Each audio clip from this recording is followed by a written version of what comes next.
આગળ વાત કરીશું વડોદરાના માંજલપુરની જ્યાં પેટા ચૂંટણીની અંદર અત્યારે સૌથી મોટા સમાચાર સામે આવી રહ્યા છે। માંજલપુર ભાજપની જીતની તૈયારીઓ શરૂ થઈ ગઈ છે।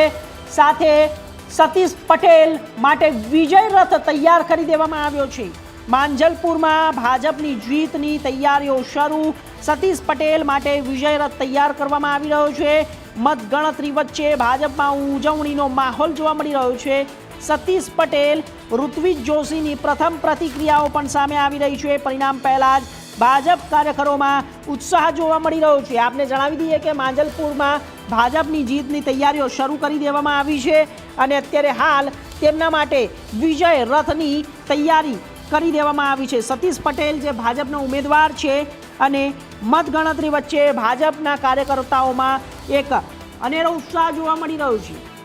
માંજલપુરમાં ભાજપની જીતની તૈયારીઓ શરૂ થઈ ગઈ છે। સતીશ પટેલનો વિજય રથ તૈયાર કરી દેવામાં આવ્યો છે।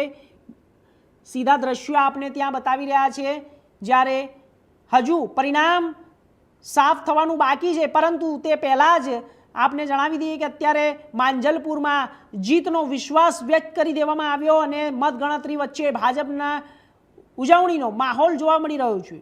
ગાડી સજાવી દેવામાં આવી છે, રથને તૈયાર કરી દેવામાં આવ્યો છે।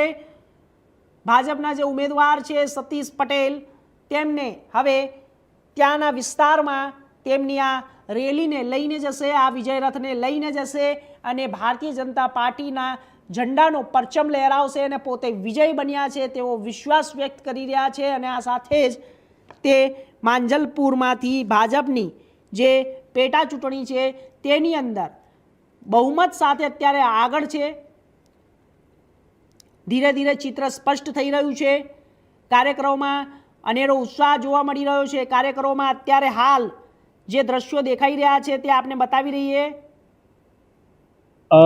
માંજલપુર વિધાનસભામાં જે અમારા ઉમેદવાર હતા ભીખાભાઈ રબારી, અને એમને જે રીતે માંજલપુરના સ્થાનિકો રહીશોનો જે રિસ્પોન્સ મળતો હતો, બીજું કે જે રીતે એમને પબ્લિકની જે ડિમાન્ડ હતી કે ભાઈ સ્થાનિક ઉમેદવાર, તો ભીખાભાઈ રબારી સ્થાનિક પણ ઉમેદવાર હતા માંજલપુરના, શિક્ષિત પણ છે, બી મિકેનિકલ, પૂર્વ ધારાસભ્ય મંત્રી બધું રહી ચૂક્યા છે, ભૂતકાળમાં કામો કર્યા છે, અનુભવ છે।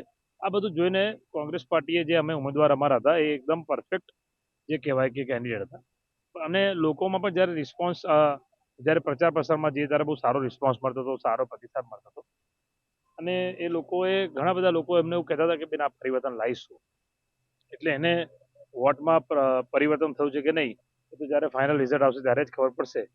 પરંતુ ખૂબ જ સારો માહોલ હતો।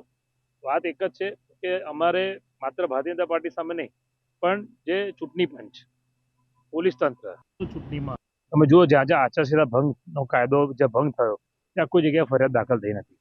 અમારા કોંગ્રેસ કાર્યકર્તા આગેવાનોને ખુલ્લેઆમ મારામારીમાં માર મારવામાં આવ્યો, હિંસા કરી, ડરનો માહોલ, ભયનો માહોલ, લોકો વોટ કરવાના નીકળે, આ બધું કર્યું। એટલે અમે ખાલી ભાજપ સામે નતા લડતા, આખું સરકારી તંત્ર, સરકારી મશીનરી, મુખ્યમંત્રી, બધા નેતાઓ અહીંયા લાગી ગયા હતા। ત્યારે અમે જે પણ પરિણામ આવશે તો જનતા જનાર્દન છે, જનતા સર્વોપરી છે, સ્વીકારીશું।